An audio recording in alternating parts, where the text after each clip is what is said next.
जय मा तारा। मा तारा एस्ट्रोलॉजी चैनल पक्ष থেকে সবাইকে জানাই আন্তরিক শুভেচ্ছা। আজকে আমি যে বিষয় নিয়ে কথা বলবো সেটি হলো যে বাড়িতে নিত্য পূজা কীভাবে করা যায় এবং এই পুজো পাঠ করলে আমরা দেবতা বা দেবীদের কাছ থেকে কি কামনা করতে পারি বা সংসারের বা বাড়ির মঙ্গল কামনা করতে পারি সেই সম্বন্ধে আমি কিছু কথা বলবো এই ভিডিওর মাধ্যমে। যে আমাদের বাঙালির বাড়িতে এবং মন্দিরগুলিতে প্রতিদিনের পুজোর আচরণগুলি অপরিসীম তাৎপর্য রাখে।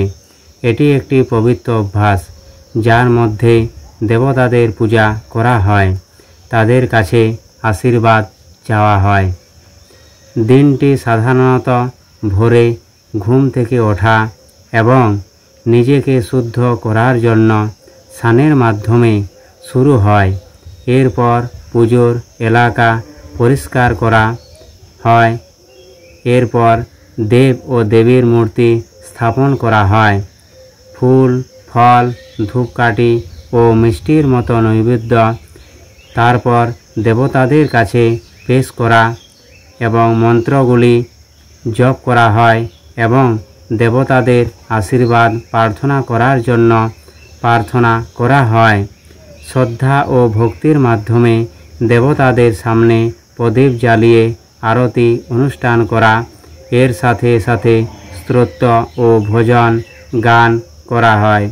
পুজো শেষ হওয়ার পরে দেবতাদের কাছ থেকে প্রাপ্ত আশীর্বাদ ভাগ করে নেওয়ার প্রতীক হিসাবে পরিবারের সদস্য ও অতিথিদের মধ্যে প্রসাদ বিতরণ করা হয়।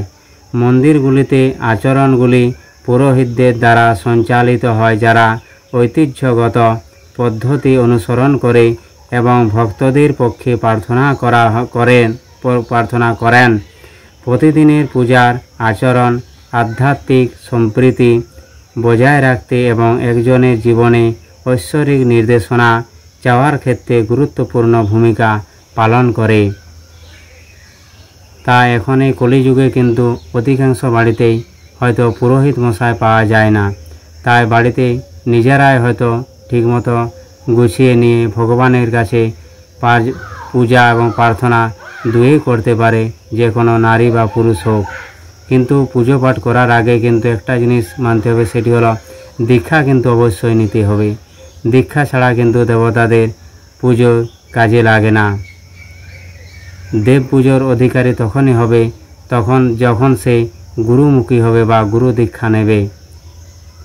তাই আমি একটা কথাই বলছি যে পরপর আমি এই ভিডিওগুলি নিয়ে আসবো কীভাবে আপনারা বাড়িতে লক্ষ্মী পুজো, সরস্বতী পুজো, শিব পুজো, গণেশ পুজো এবং গোপালের পুজো যাই হোক না, বাড়িতে দেব বা দেবতা থাকুক, তাদের কীভাবে পুজো আচরণ করবেন এবং কি বিধিনিষেধ আছে তা আমি পরবর্তী ভিডিওয় নিয়ে আসছি।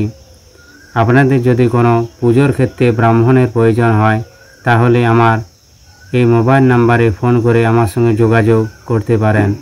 আমি সমস্ত কাজই করে থাকি, বিয়ে বাড়ি, শ্রাদ্ধ বাড়ি, নিত্যকর্ম, পূজা পদ্ধতি, গৃহপ্রবেশ সব কিছুই কাজ করি। তা আপনাদের যদি কোনো দিন প্রয়োজন হয় আমার এই স্ক্রিনে দেওয়া নাম্বারে অবশ্যই আপনারা যোগাযোগ করুন। এই বলে আমি এখানে ভিডিওটি শেষ করছি। জয় মা তারা, জয় জয় তারা।